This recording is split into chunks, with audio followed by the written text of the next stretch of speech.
எடுத்துரைக்கிறது. மார்கழி மாதம் தனுர் மாதம் என்றும் அழைக்கப்படுகிறது. தனுசு ராசியில் குருவின் வீட்டில் சூரியன் குடியேறுகிறார்.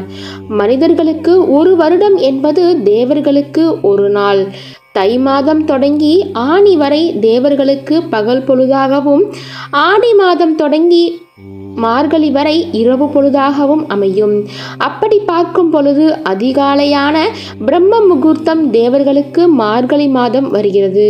தேவர்களுக்கே பிரம்ம முகூர்த்தமாக இருக்கிறபடியால் மார்கழி மாதம் மனிதர்களுக்கு சிறந்த வழிபாட்டிற்குரிய மாதமாக இருக்கிறது. மாதங்களில் நான் மார்கழி என்று பகவான் மகாவிஷ்ணு கூறியுள்ளார்.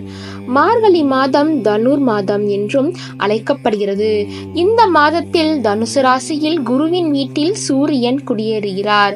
சிறப்புகள் நிறைந்த மார்கழி மாதத்தில் அதிகாலையில் குளித்துவிட்டு பாவ